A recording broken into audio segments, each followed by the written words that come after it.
أعوذ بالله من الشيطان الرجيم. أعوذ بالله من الشيطان الرجيم.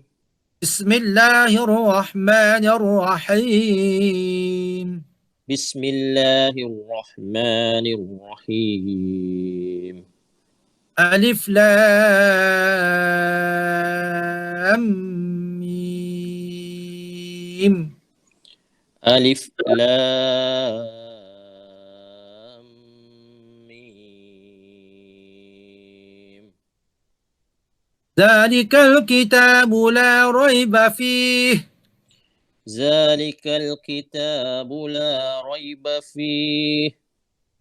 هدى للمتقين. هدى للمتقين. الذين يؤمنون بالغيب ويقيمون الصلاة ومما رزقناهم ينفقون. الذين يؤمنون بالغيب ويقيمون الصلاة ومما رزقناهم ينفقون.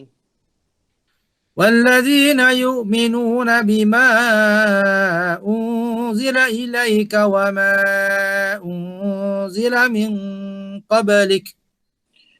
والذين يؤمنون بما أنزل إليك وما أنزل من قبلك وبالآخرة هم يوقنون. وبالآخرة هم يوقنون. أولئك على هدى من ربهم. أولئك على هدى من ربهم. وأولئك هم المفلحون. وأولئك هم المفلحون. صدق الله العظيم. صدق الله العظيم. Okey, hari ini kita akan pelajari ayat daripada surah Al-Baqarah. Itu permulaan daripada ayat Al-Baqarah. Okay, sedikit mana yang kita boleh kongsi di sini ialah Alif Lam Mim. Okey. Bismillah kita dah jelaskan minggu depan, tapi saya boleh ulang balik. Okay, Bismillah ini adalah dengan Bismillah. Bismi itu asalnya dua perkataan. Itu bi dengan ismun. Bi itu dengan maksud dengan, ismu tu nama. Kalau ikut bahasa Arab lah, dia dua perkataan di situ. Bismi itu maknanya bi itu daripada dua perkataan. Bismi itu daripada dua perkataan, itu bi dengan ismun. Lalu kita baca dengan bismi. Oleh kerana ba tu bersifat dengan baris bawah, maka ismun tu dia baca baris bawah. Jadi di sini bismi tu oleh kerana ada bi sebelum ismun tu, maka ismun tu dibaca baris bawah. Bismi. Asal bi ismin asalnya. Lalu alif tu oleh kerana ismun tu menggunakan alif ataupun digunakan hamzah wasal, lalu tak dibunyi. Kan hamzah wasal kan bila berada di tengah tak dibaca. Asalnya bi ismin. Bi ismin atau bi dengan ismun. Okey, asal dia bi dengan ismun. Oleh kerana ismun tu hamzah tu hamzah wasal, maka tidak dibunyikan ketika digabung antara bi dengan ismun. Jadi bismi dengan nama Allah. Ar-Rahman ni yang maha pemurah. Pemurah ni maknanya Allah memberi kepada semua manusia. Okey. Sama ada yang beriman kepada Allah atau tidak. Kerana itulah bagi mereka yang tak beriman, maka masih lagi mendapat pemberian daripada Allah Subhanahu Wa Taala berbanding dengan yang beriman. Kadang-kadang orang yang tak beriman lebih banyak menerima pemberian daripada Allah Subhanahu Wa Taala. Tetapi pemberian yang Allah yang beri kepada orang bukan Islam ataupun orang kafir itu bukan menunjukkan bahawa Allah itu menyayangi mereka. Tetapi dah terdasar pemurah Allah. Okay. Dengan sebab pemurah Allah itu, mudah-mudahan mereka yang menerima pemberian Allah itu mereka akan beriman kepada Allah. Okay, mudah-mudahan. Sama dah kita. Makna samalah kita. Maksudnya sekalipun kita tidak sepenuhnya patuh kepada Allah, Allah tetap memberi kepada kita. Allah tetap membantu kita. Semoga mudah-mudahan bantuan daripada Allah itu akan memberi kesedaran kepada kita untuk kita tingkatkan keimanan kita kepada Allah SWT. Tapi tidak bermakna Allah menyayangi kita. Itu. Allah Maha Pemurah. Pemurah ni Allah memberi kepada semua manusia. Sama mereka beriman kepada Allah atau tidak beriman kepada Allah Subhanahu Wa Taala. Tetapi pemberian Allah itu mudah-mudahan kita yang tidak, orang yang tidak beriman atau kita yang tidak berapa beriman kepada Allah ini akan berubah, akan tingkatkan keimanan kita kepada Allah ataupun berubah daripada tidak beriman kepada beriman kepada Allah Subhanahu Wa Taala. Manakah Ar-Rahim ni adalah Maha Penyayang. Maha Penyayangnya hanyalah kepada mereka yang beriman kepada Allah Subhanahu Wa Taala. Lebih-lebih lagi mereka yang taat dan patuh kepada perintah Allah Subhanahu Wa Taala. Okey. Bermula daripada kalangan para malaikat, para nabi dan rasul, begitu para ulama, orang yang taat, orang yang bertakwa kepada Allah Subhanahu Wa Taala. Dan diikuti oleh orang-orang umum, orang-orang awam yang beriman kepada Allah Subhanahu Wa Taala. Okey. Jadi dengan mana iaitu dengan nama Allah yang Maha Pemurah lagi Maha Penyayang. Okey. Kemudian Alif Lam Mim. Alif tu kita baca dengan satu harakat. Okey. Kalau ikutkan di perumahan surah, dia ada tiga jenis bacaan. Itu satu harakat. Yang hanya satu huruf saja, itu huruf alif. Manakala lam dibaca dengan 6 harakat. Begitu dengan mim juga dibaca dengan 6 harakat. Sebab apa lam dibaca dengan 6 harakat? Mim dibaca dengan kerana di mana lam tu didatangi dengan 3 huruf. Di mana huruf di tengah ada huruf mat, itu alif, lam. Dan di hujung huruf lam itu mim mati. Itu mati asal. Mana-mana huruf mat bertemu mati asal, maka akan dibaca dengan 6 harakat. Termasuklah termasuklah nama-nama panggilan yang dipanggil mak lazim. Yang dipanggil mak lazim. Okey. Itu termasuk dengan 6 harakat tu. Mana-mana hukum tajuk yang dinamakan mak lazim dalam Al-Quran itu semua 6 harakat. Sebabnya satu je. Itu disebabkan oleh huruf mat bertemu huruf mati asal. Sama ada dalam bentuk kalimah, dalam bentuk huruf atau bentuk kalimah. Dalam bentuk kalimah, contoh paling mudah ialah dalam surah Fatihah itu waladdallin. Sebab apa dha dibaca 6? Sebab di situ ada pertemuan antara huruf mat dengan huruf yang mati asal. Mana mati asal tu dalam lam yang bersabdu tu. Lam bersabdu tu ada 2 lam. Satu lam mati, satu lam berbaris. Kalau kita baca waladdall, lepas tu lin. Ada 2 situ. Di mana lam pertama lam mati, lam kedua lam berbaris. Lam mati lah mati asal. Kemudian sebelum dia ada huruf mat, alif. Oleh kerana huruf mat bertemu lam mati asal tu dalam lam bersabdu tu, maka dha itu dibaca 6. Dha tu lah. Asal dha tu satu je kalau tak ada huruf mat. Ditambah dengan alif jadi 2 sepatutnya. Tapi ditambah lagi dengan mati asal selepas huruf mat itu. Maka dha itu dibaca dengan 6 rakaat. Sebab apa dibaca 6 rakaat? Kerana tidak hanya terdapat huruf mat di situ, malah ditambah dengan huruf yang mati asal. Maka mana-mana huruf yang bertemu alif, yang bertemu huruf mat, ditambah dengan mati asal, maka wajib dibaca 6 rakaat. Sama juga dalam bentuk huruf. Di awal surah, alif, lam, mim semua tu. Kan macam lam contohnya. Lam, alif, mim. Tak. Lam, alif, mim. Ejaan nirah. Lam, alif, mim. Di tengah lam tu ada huruf mat, alif. Lam. Lepas tu di hujung lam, selepas huruf alif, mat tu ada huruf mim mati. Sebab bertemu mim mati itulah. Mati asal itulah. Lam tu dibaca 6 harakat. Mim pun sama. Ejaan mim, ya, mim. Di tengah-tengah mim tu huruf ya. Mim. Dia baca panjang kan? Kerana huruf mat ya. Di tengah mim tu ada huruf ya. Okey. Ya jamak lah. Kemudian bertemu dengan mim mati asal. Sebab bertemu mati asal tu, suara mim tu dibaca dengan 6 harakat. Asal mim tu mi saja. Lepas tu tambah ya huruf mat jadi mi. Lepas tu tambah lagi mata asal jadi mim. Asal mi 2 harakat, lepas tu mim jadi 6 harakat. Sebab apa 6 harakat? Mi tu. Sebab tidak sekadar ada huruf ya mat di situ, malah ditambah dengan huruf mim mati asal. Mim. Okey. Kemudian antara mim mati pada lam bertemu mim berbaris pada mim pertama. Antara lam mim mati pada huruf lam ataupun mim mati yang berada di akhir lam bertemu dengan mim yang berbaris yang berada di awal lam mim. Mana mim mati bertemu dengan mim di situ, maka hukumnya hendaklah diidghamkan menjadi satu bunyi yang bersabdu beserta dengung 2 rakaat. Bila kita baca, dia bunyi alif lam mim, dia dengung kat situ. Sebab antara mim mati dengan mim berbaris tu digabungkan menjadi bunyi. Jadi dia ada 3 kat situ.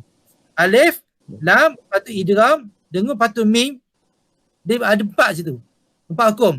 Alif dia baca 1, alif, lam, dia baca 6, lam, lepas tu digabungkan lam, idgham, 2 rakaat, dengung, mim, dibaca 6 pula. Kata pun 5 lah. Di hujung mim tu ada mim dibaca dengan nyata.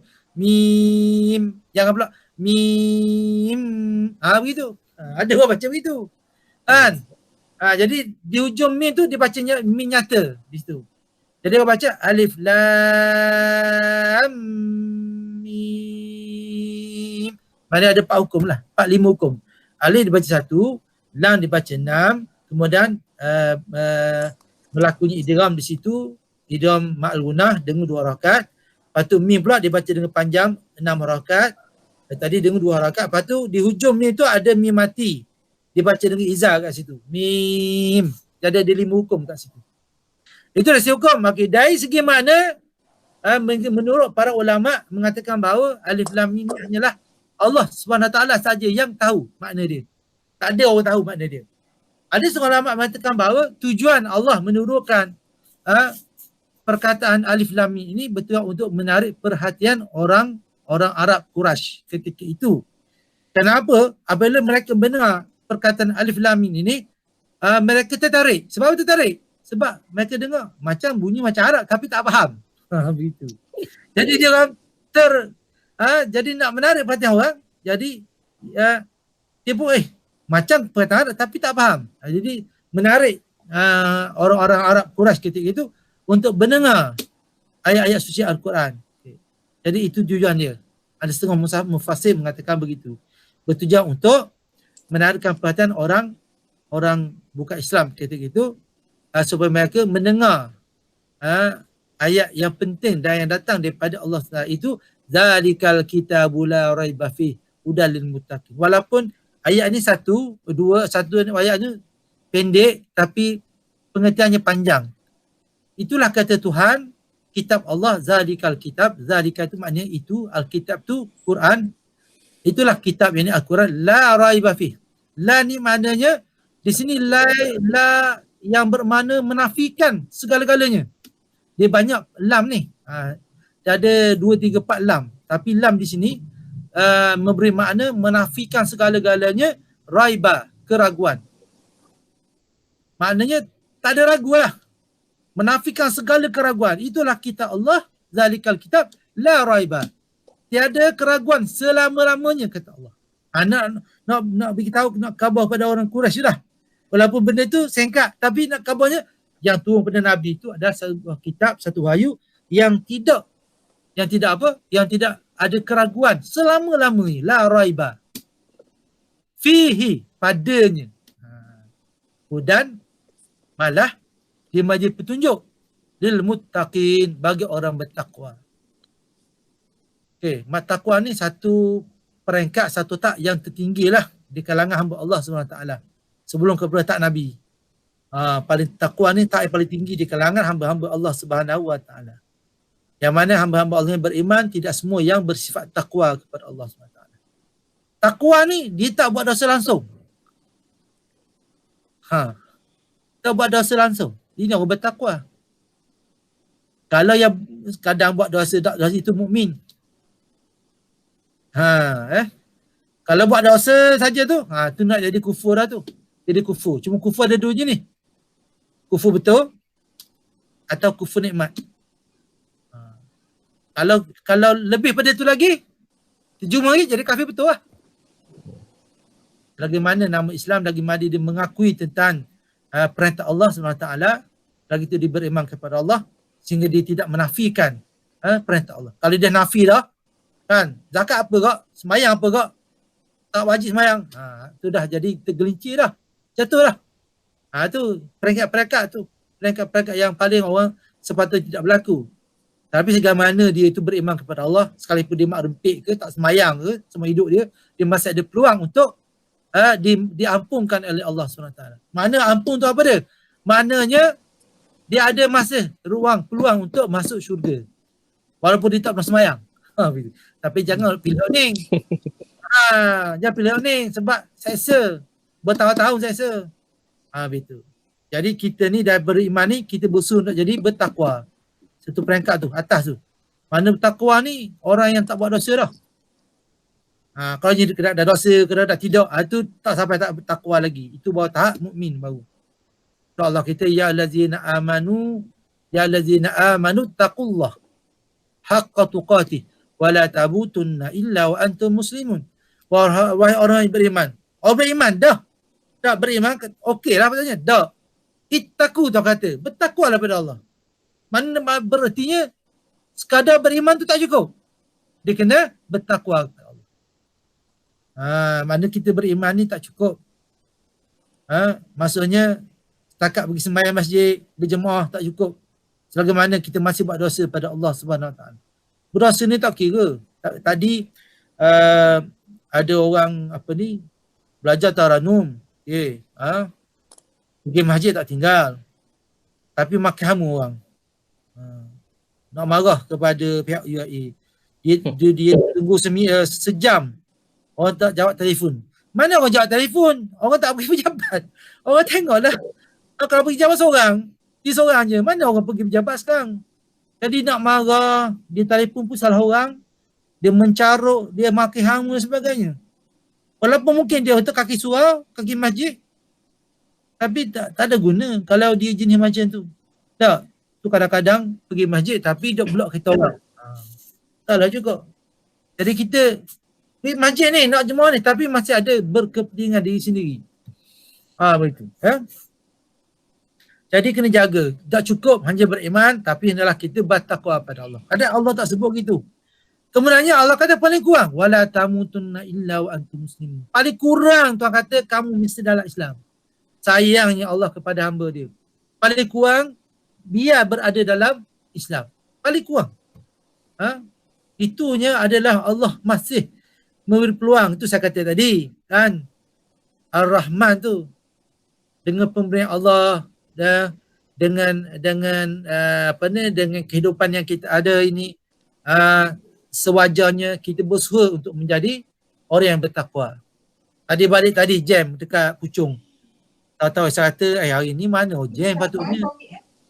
Orang kerja balik kompak dah. Kan? Tahu ada tergolek tepi jalan tadi. Accident. Motor. Dan kereta BMW rasanya. Mati kawan tu. Kata berapa pukul 5 mana patutnya mana jam hari ni. Mana ada jam sekarang. Sebab orang balik pukul 4. Kan? Kompak pun kau semua kerja. Ada nak meninggal. Itulah maknanya. Itulah kata sampai ajal. Fa'idha ja'a ajaluhum la yastakhiruna sa'atan wa la yastaqdimun. Bila masa tempoh ajal itu maka tidak dilambatkan atau tidak dipercepatkan. Okey. Okey. Jadi hudan tu limutag hidayah bagi orang bertakwa. Apa hidayah tu? Kitab tu lah. Allah kata ingat tak dalam surah Baqarah, syahrul ramadhan alladhi unzila fihi al-Quran hudan linnas wa bayyinatin minal huda wal furqan. Dah. Hudal wal furqan. Jadi Quran yang Allah turunkan pada bulan Ramadan itu menjadi hudan, hidayah. Okey, furqan sebagai beza antara hak dan batil. Al-Quran itu. Menjadi hak antara hak dan batil. Quran itu min hidayah. Maknanya bagi mereka yang memilih Al-Quran itu sebagai panduan akan jadi hidayah pada dia. Bagi mereka yang tak memilih Al-Quran itu maka tidak memilih hidayah pada dia. Al-Quran ni tak akan jadi hidayah secara automatik, tak. Kita ni nak ke dia. Gitu. Tak ada hidayah datang sendiri, tak. Kita nak ke dia. Jadi dia akan pandu kita ke arah yang benar. Okey. Kemudian di sini Allah menyifatkan siapa yang bertakwa tu. Siapa orang bertakwa tu? Itu allazina yu'minuna bil ghaib. Itu mereka yang beriman dengan perkara gaib. Sebab apa perkara gaib yang menjadi keutamaan? Sebab Tuhan itu adalah termasuk dalam ghaibiyat, termasuk dalam perkara gaib. Nah, kalau kita tak percaya benda gaib, macam mana kita nak percaya kepada Allah SWT? Sedangkan Allah tu suatu zat yang kita tak nampak. Dan itulah menjadi syarat pertama orang bertakwa itu adalah di kalangan mereka yang beriman kepada perkara gaib. Macam kita hari ni lah. Tak? Kita percaya kepada gaib. Dalil dia apa dia? Contoh elektrik. Nampak tak? Kalau tak percaya, pegang lah. Tak? Kita cocok wire. Plug kat wire. Potong sikit kat wire tu. Nampak elektrik? Tak nampak. Percaya tak? Tak. Pegang lah. Tengok. Percaya. Pegang rasa macam mana? Ada tak rasa? Nak menunjukkan bahawa tak mesti tak nampak tu tak ada. Tidak mestinya sesuatu yang tak nampak tu tak ada. Sepertinya di balik dinding. Tak? Kita tak nampak apa benda di balik dinding tu. Tapi ada tak? Ada tak benda di balik dinding tu? Ada. Tak semestinya tapi yang tak nampak tu tak ada. Ini dalil sejak akal. Dalil akal di mana ada logiknya kita beriman kepada Allah walaupun Allah tu tak nampak. Sebab ada makhluk Allah yang tak nampak tapi ada. Contoh macam elektrik tadi, saya beri contoh. Walaupun tak nampak elektrik, cuba pegang. Kalau tak percaya, pegang lah. Begitu. Okay. Kemudiannya, yang itu pertama. Kedua, wa yuqimunas salah. Mendirikan salat. Mendirikan salat memang dah. Yang agama. Imaduddin kata Nabi SAW. Sesuatu yang akan dihisab oleh Allah.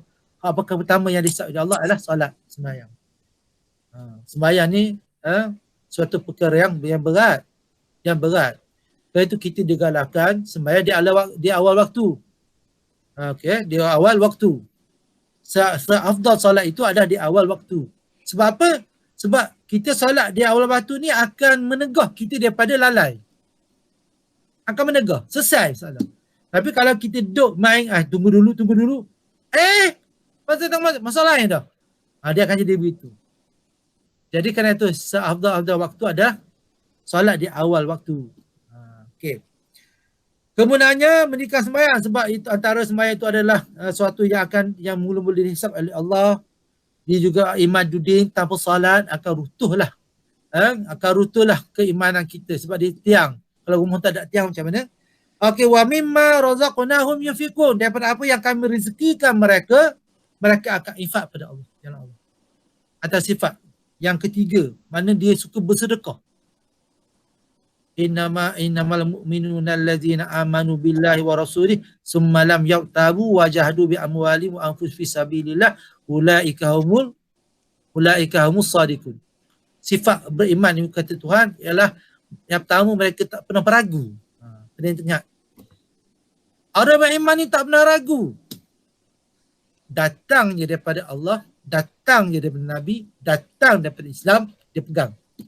Sebagaimana kata Nabi, di akhir zaman, bila umat berpecah, maka gigitlah agama itu sebagaimana ikatan sebagaimana kuatnya tunjang pokok tu. Mana gigitlah ikatan tu. Yang terlepas.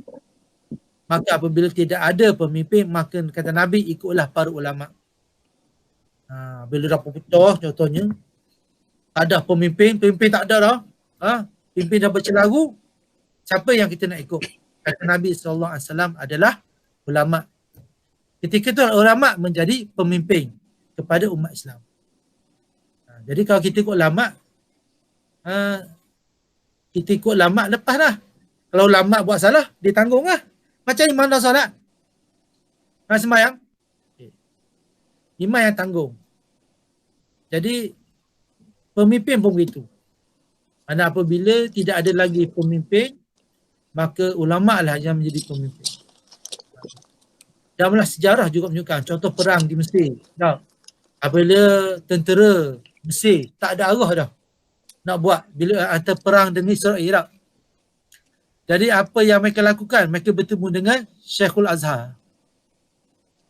Tembak sebab orang-orang Yahudi, Israel, mereka membina kubu dalam tanah.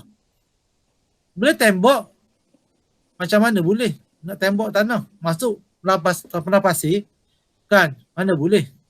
Tak, tembak masuk dalam pasir. Tembak masuk. Hampir nak kalah dah tentera Mesir ketika itu. Jadi mereka pun bertemu dengan Syekhul Azhar. Macam mana nak buat ni? Tak, masa tu terdapat juga pelajar-pelajar Malaysia yang terlibat dalam perang antara di Sina, perang Sina tu. Antara Mesir dan Israel.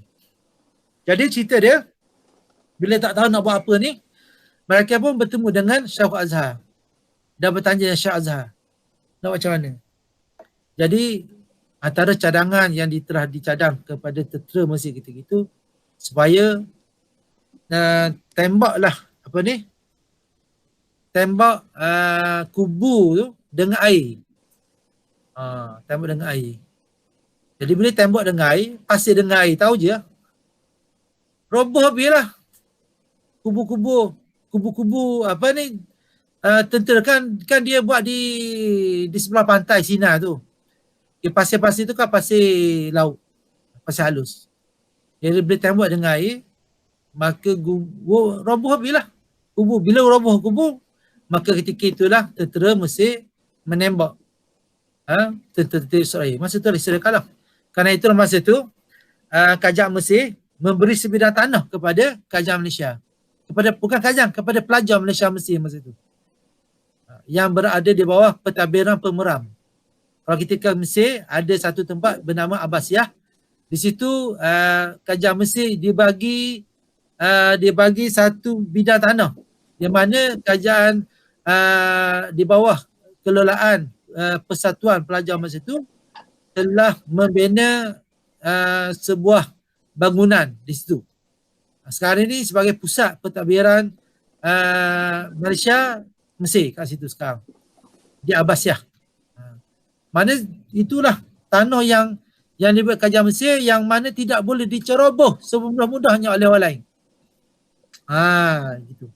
Maknanya mereka berterima kasih kepada pelajar Malaysia yang terlibat dalam perang antara Mesir, perang Sina antara Mesir dan Israel. Okey. Nak beritahunya apa yang dia kata Nabi itu betul. Jadi ulama ni tempat rujuk dia. Okey. Kerana itu Nabi kata bila tak ada ulama, bila pemimpin bercelaru, pemimpin ni dah bertelagah, okey, ataupun dah tak nak pimpin dah, maka Nabi kata carilah ulama. Masa tu ulama lah yang menjadi pemimpin. Okey. Selain pada 3 sifat lagi, Allah sebut lagi wallazina yu'minuna bima unzila ilaika wa ma unzila min qablik wa bil akhirati yuqinun. Dan mereka yang beriman itu mereka yang bertakwa itu, mereka juga beriman dengan apa yang diturunkan kepada engkau dan apa yang diturunkan sebelum kamu. Dan dengan akhirat mereka yakin. Ada 3 benda itu. Dan beriman dengan apa yang diturunkan kepada kamu dan apa yang diturunkan sebelum kamu. Maknanya termasuklah ciri-ciri para Nabi dan Rasul ketika itu dan sebelum tu. Jadi percaya. Beriman kepada apa yang diturunkan oleh kepada Nabi dan apa yang diturunkan kepada Nabi sebelum tu. Antara kitab Taurah lah. Kitab Taurah, kitab Injil, kitab Zabur. Yang mana minggu lepas saya dah ceritakan hubungan antara kitab Injil dan kitab Taurah. Kitab Taurah dan kitab Injil. Yang mana kedua kitab itu sebenarnya diturunkan ke atas kaum Yahudi. Namun kaum Yahudi telah menolak kitab Injil. Okey, mereka hanya beriman kepada kitab Taurah. Maka sifat ini bukan sifat orang beriman kepada Allah. Bukan sifat orang bertakwa. Bagi siapa orang bertakwa, dia mesti beriman kepada semua kitab Allah SWT.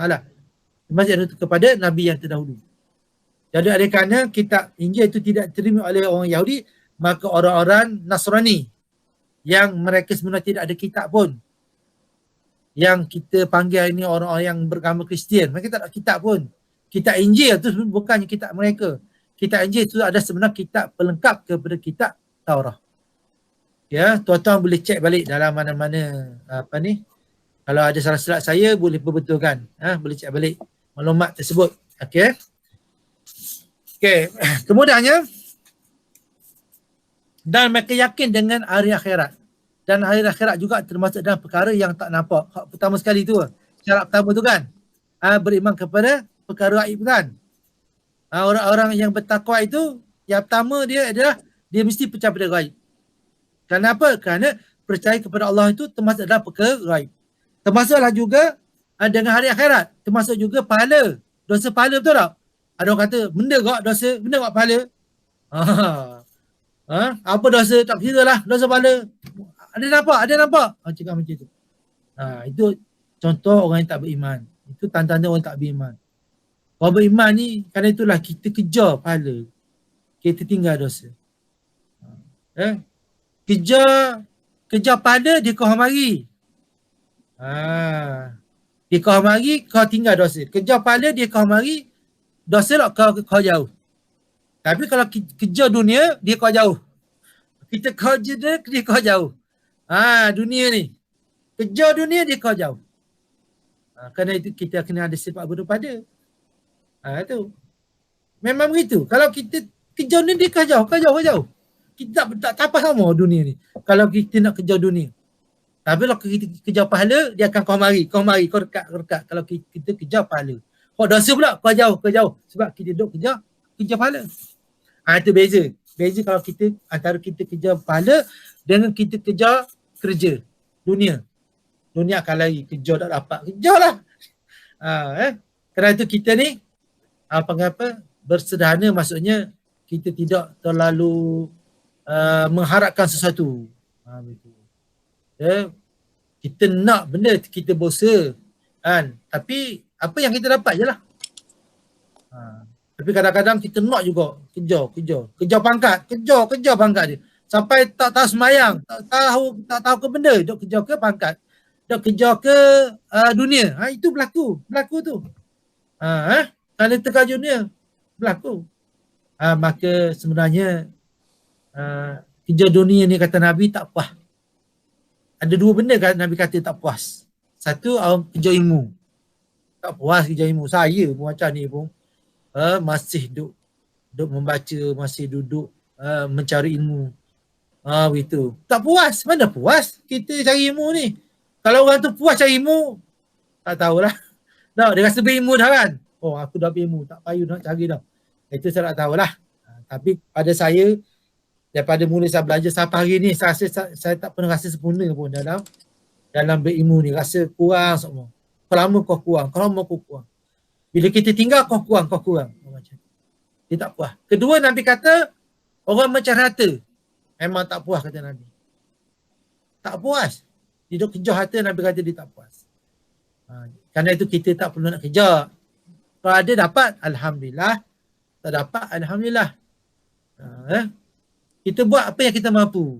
Kan? Kalaulah membatasi kita daripada sehingga kita tak nak semayang tak boleh, sehingga kita nak belajar tak boleh.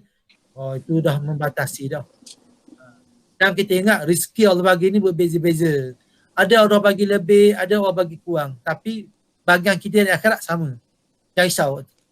Itu yang risau. Bang kita. Saya amalan saya gitu je lah. Kadang-kadang dapat naik gaji.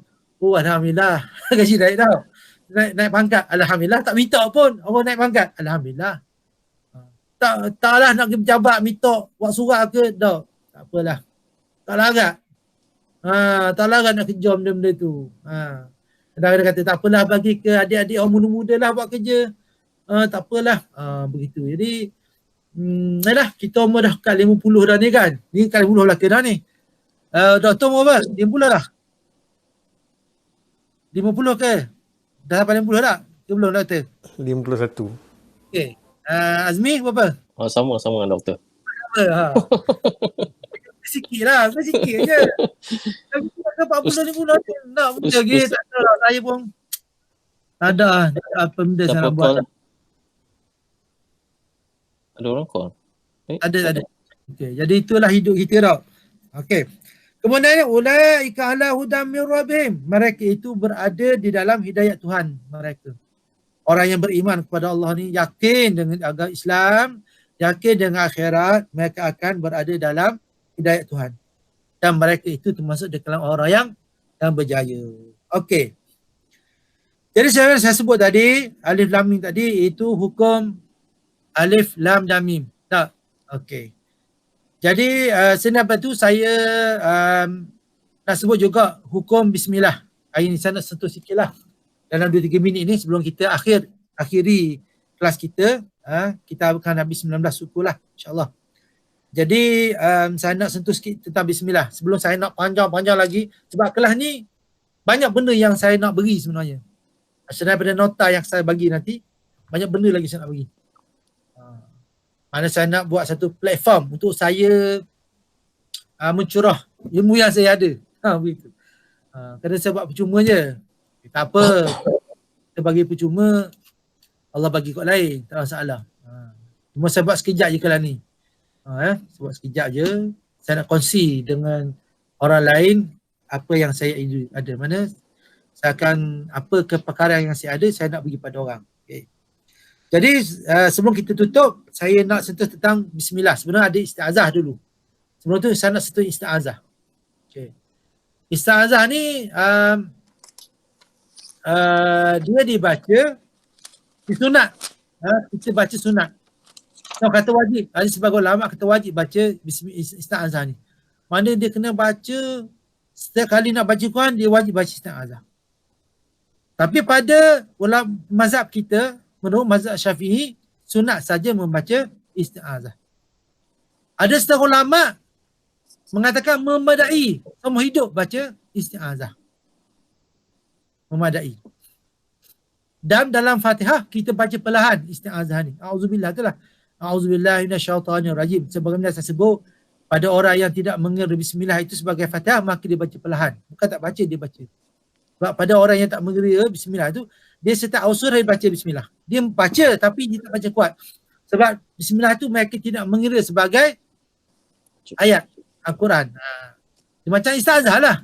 Isti'azah ni bukan ayat Al-Quran, walaupun ada ayat yang hampir sama dengan ayat, dengan lafaz isti'azah tu. Fa iza qara'tul Qur'ana fasta'iz billahi minasyaitanir rajim. Walaupun lafaz tu hampir-hampir dengan lafaz isti'azah tu, namun dia masih tidak dikira sebagai ayat Quran.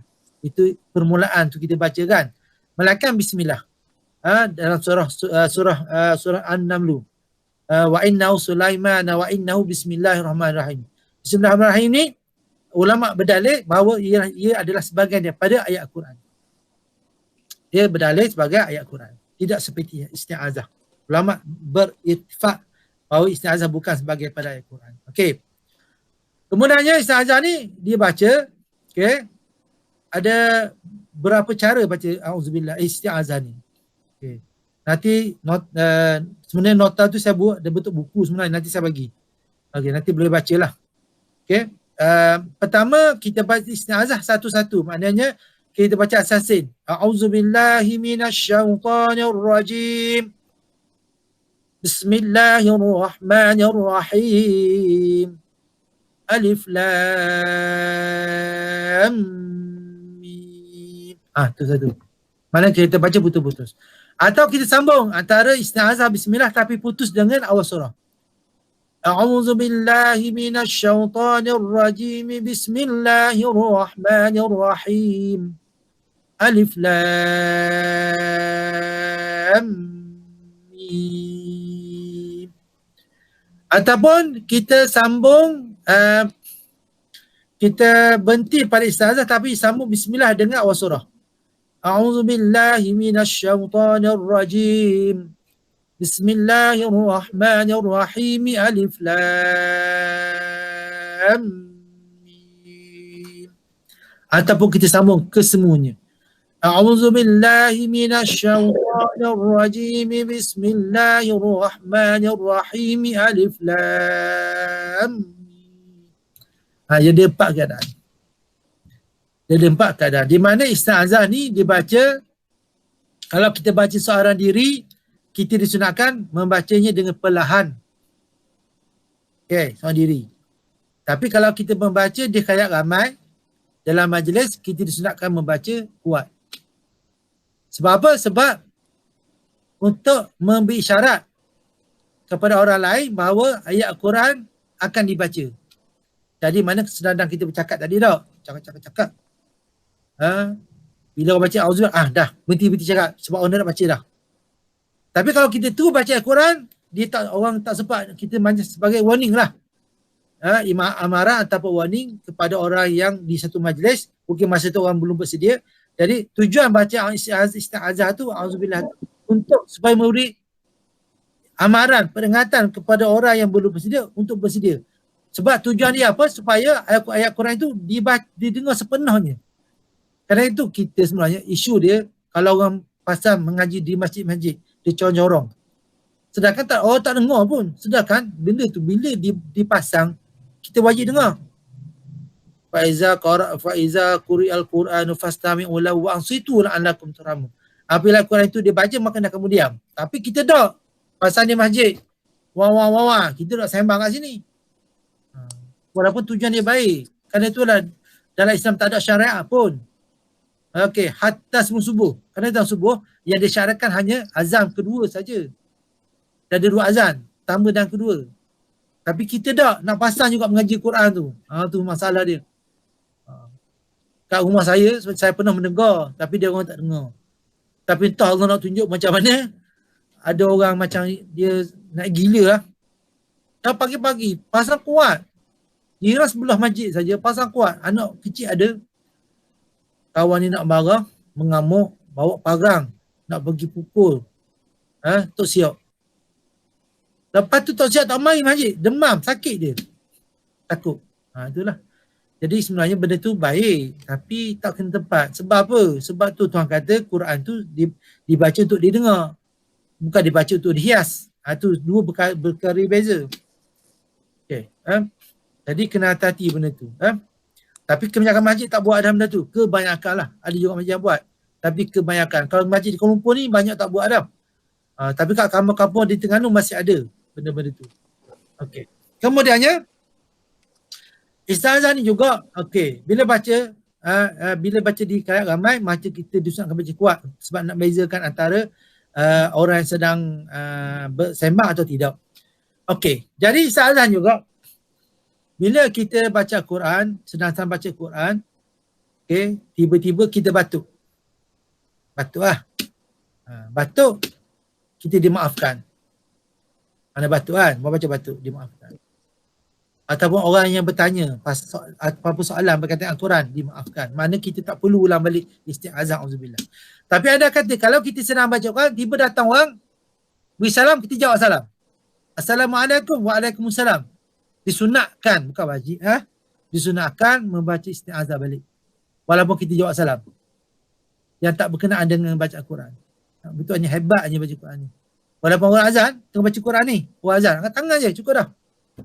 Allahu Akbar, Allahu Akbar. Jawab. Tak perlu jawab. Angkat tangan saja. Sama beri salam. Assalamualaikum. Kita angkat tangan je.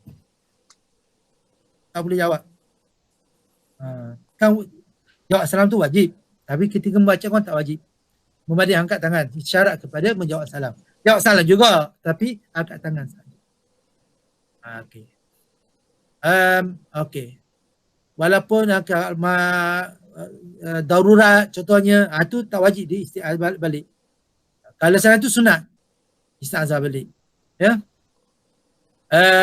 Okey, rasanya untuk malam ni sekali itu saja. Dan insya-Allah kalau kita diizinkan Allah ada minggu depan pula lah. Okey. Wallahu a'lam bissawab. Okey, assalamualaikum. Ada pertanyaan apa tak? Mengenai tak tanya sikit Ustaz. Yang boleh. tadi Alif Lam Mim tadi kan. Yang saya faham lah. Ya. Alif tu kita baca dengan 1 harakat. Lepas tu Lam dibaca dengan 6 harakat. Ya. Lepas tu lam dijumpa dengan mim tu dibaca dua harakat dan idgham kat situ. Ya, dengung. Idgham Dengung. lah. Dengung. Idgham Lepas, okey dengan situ okey. lepas tu mim tu dibaca dengan 5 harakat, lepas tu satu harakat lagi yang mim nyata. Maknanya dia 5 harakat, lepas tu yang last tu mim tu Tak, dia baca 6 juga. 6 juga. Ya, Yang ada satu harakat tadi mim nyata tu apa? Gini, dia kan kita baca alif lam mim. Mim tu jangan nyatakan situ je, tak berdengung, tak berdengung panjang. Semua orang takut macam ni. Alif lam mim. Dia panjang. Panjang. Dengung lah, ada dengung lah maknanya kat situ. Dia panjang kat situ. Jadi dia nak, tapi hujung tu mim tu dimatikan dengan sifat asal dia saja, tak panjang. Jangan didengung kan. Semua orang tak faham. Dia buat alif lam mim. Berat betul. Ada tu imam kat rumah saya ni ada begitu. Saya orang banyak belajar dengan dia tapi nak macam mana? Kan? Dia macam orang Yahudi dengan orang Kristian lah. Kita kan? Dia belajar dengan orang tak betul. Jadi tak betul juga. Kita nak kata dia tak betul tak boleh. Nanti orang mahu kita. Jadi kita harap-harap dia dapat hidayah lah. Begitu. Dia dekat rumah saya ni yang mengajar kita. Dia panjang sangat. Bismillahirrahmanirrahim. Alhamdulillahi Rabbil Alamin. Macam tak? Dah tak begitu. Alhamdulillahi Rabbil Alamin. Sikit je. Itu maksudnya. Dia mana satu, lam tu 6, lepas tu dengung, idgham 2, lepas tu mim buat 6, hujung tu dijelaskan bunyi mim tu. Nyatakan bunyi mim. Jangan diterlajukkan lebih. Okey, ada lain lagi? Ada lagi. Nak tanya ni. Apa dia, takwa dengan ihsan tu apa beza dia? Okey, takwa ihsan ni dua benda yang hampir sama. Benda yang sama. Benda yang hampir sama. Benda yang sama. Okey. Tarahu fa innahu ka'annaka tarahu fa illam takun tarah fa innahu yarak. Ihsan tu bermakna kamu buat satu benda seolah kamu nak nampak Allah. Tapi kalau kamu tak nampak Allah, kamu anggaplah Allah tu nampak kamu. Tu nak jadi gitu tu. Jadi bayangkan kita buat dosa, kita tak ingat ke Tuhan. Jadi kita nak buat apa benda ingat ke Tuhan. Di sebenarnya kalau semua orang ingat Tuhan tak buatlah dosa. Begitu. Itu maksudnya. Dia ihsan takwa benda yang hampir sama. Hampir sama lah. Okey. Ada satu lagi lah soalan. Soalan. Okey, Taurah diturunkan kepada Taurah dan Injil diturunkan pada orang Yahudi. Ya. Tapi bila Injil dia terbagi dua pula tu, Yahudi dengan Nasrani. Nasrani tu dari golongan Yahudi juga ke ataupun golongan yang lain? Lain. Agama Nasrani lain. Bukan, maksud saya orang dia. Orang lain. Orang lain je. Okey, orang lain. Nasrani maknanya bukan daripada keturunan orang Yahudi jugalah. Bukan. Okey. Dia keturunan lain. Di mana mereka tak ada kitab pun. Oleh kerana orang Yahudi menolak kitab Injil, dia ambil. Dan mereka ni bersifati dengan Nabi Isa AS. Kerana tu dia buat patung Nabi Isa tu. Setelah Nabi Isa tu kononnya disalib, mereka bersifati dengan Nabi Isa. Maknanya pengikut Nabi Isa tu, orang Nasrani tu bukan orang Yahudi lah. Pengikut Nabi Isa orang Yahudi. Orang Yahudi. Tapi dia jadi Nasrani ke macam mana? Cerita dia. Dia asal pengikut Nabi Isa ni orang Yahudi lah. Orang Yahudi. Okey. Kita Nabi Isa berkaitan orang Yahudi je. Baqarah berkaitan Nabi Isa. So Baqarah tu adalah kisah berkaitan Nabi Isa dengan orang Yahudi. Okey. Jadi asal pengikut orang Nabi Isa ni orang Yahudi. Nasrani adalah golongan bersimpati je. Dia bersimpati je. Kebetulan dia tak ada kitab. Dia bersimpati dengan Nabi Isa. Golongan di Eropah, di satu bangsa. Mereka ni dua golongan yang berbeza lah. Tapi mereka ni ada setengah tempat tu hidup dalam satu tempat yang sama. Sebab Yahudi ni tak ada negara, dia numpang orang. Jadi Yahudi dia ada di mana. Okey, dia akan di mana-mana. Jadi kebetulan ketika itu berlaku penurunan surah kitab Injil. Lalu kitab Injil ni dia diterima oleh peneliti-peneliti Yahudi. Lalu diceritakan bahawa mereka membunuh Nabi Isa. Mereka buang kitab, bukan saja membuang kitab, mereka bunuh Nabi Isa. Jadi dalam masa waktu sama ada daripada golongan yang bersempati dengan Nabi Isa AS. Dan kebetulan mereka tak ada kitab. Jadi mereka ambil kitab tu sebagai kitab mereka. Sedangkan kitab tu tak sempurna pun. Dia kena gabung, dia tak tahu dah baru sempurna agama dia.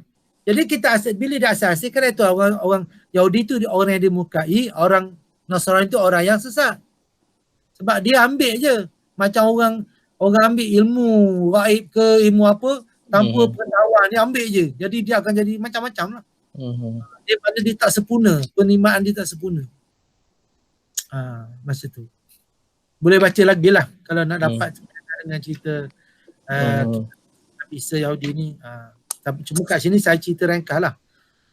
Kalau panjang lagi cerita banyak tu boleh tambah insya-Allah. Boleh baca lagi. Kalau maklumat saya tak tepat, fakta saya tepat, boleh betulkan lah. Itu pun saya ambil daripada tafsir jugalah. Dia sebab tafsir ni berbeza-beza. Macam tu. Okey. Ada? Tu je kot. Doktor macam mana? Okey, clear. Tak ada apa-apa. Tak ada apa-apa, okey. InsyaAllah lah kita sambung lagi minggu depan insyaAllah. Dalam InsyaAllah. Terima kasih Ustaz. Assalamualaikum. Banyak benda lagi lah saya nak kongsi sebenarnya. Okey ya. Okey, Assalamualaikum. Assalamualaikum.